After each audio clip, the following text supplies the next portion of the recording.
Hi.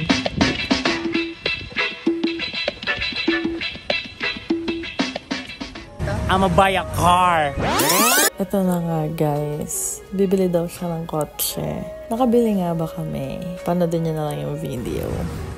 So ito guys, kinabukasan pinabili ko yung mag-ama ng asukal kasi wala akong asukal dito sa bahay. At nagulat ako, pinabili ko rin sila ng bay leaf. Ito yung tawag nila sa bay leaf. Panakot. Cebuano ba to? Let me know.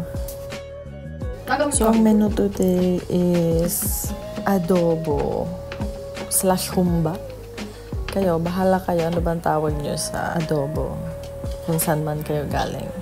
Let me know sa comment section kung taga saan ba kayo at anong tawag nyo sa adobo. Tapos habang naghihintay ako dun sa humba, nag-edit ako ng videos. Yung video na pinost ko, yun yung day 1 nandito namin. Panoodin nyo if may time kayo. At ito na, magla-lunch na kami. Excited si Yobo kasi humba. Marinig mo yung kanta niya dyan.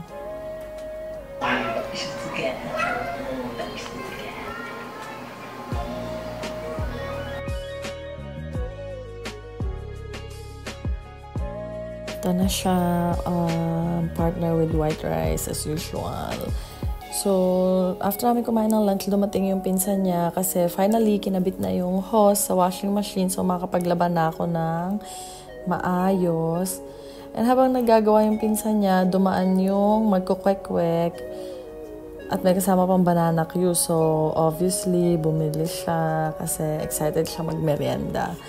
At saka, pamerienda na rin kasi may bisita kami. Tapos, ito na nga, bigla kaming sinundo nung kaibigan ng mama niya kasi titingin na nga kami ng kotse para naman hindi na kami nagta-tricycle. Na-excite naman sobra yung anak ko kasi meron siya nagustuhang kotse. So, abangan niyo na lang kung ano yung nabili namin.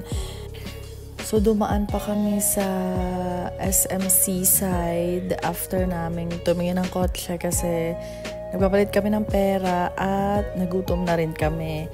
Tapos sabi ko sa inyo, ang aga naming nagigising, diba? So, medyo late na kami nakauwi nito. Kahit alas 6 pa lang noon, parang late na sa amin. So, parang puyat na kami. Ito na, kinabukasan, nakikipag-usap ako sa mami ko at saka sa mga kapatid ko kasi syempre, namimiss ko naman din sila habang nag-edit ng mga videos. Wala pala yung mag-ama dito kasi lumabas sila para mag-swimming. Habang nagbe-break ako sa pag-edit, nagluto muna ako ng tortang talong. At hindi ko naman akalain yung talong guys na binili namin sa Save More. May uod. At ito nga, marinig nyo ako na nakipag-usap ako sa mami ko sa phone about dun sa experience ko. Hindi ako makaget over kasi ang laki talaga ng uod. Hindi ko na siya na-videohan kasi na-stress na ako. Ito na nga yung tortang talong guys. Tingnan nyo naman kasing stress ko yung itsura niya pero masarap naman.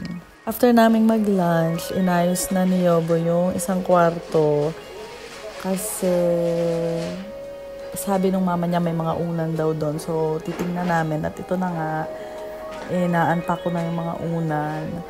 Medyo natagalan kami sa paglinis nung sa kabilang kwarto kasi nakakita kami ng ipis nung kailan. So, syempre natakot kami.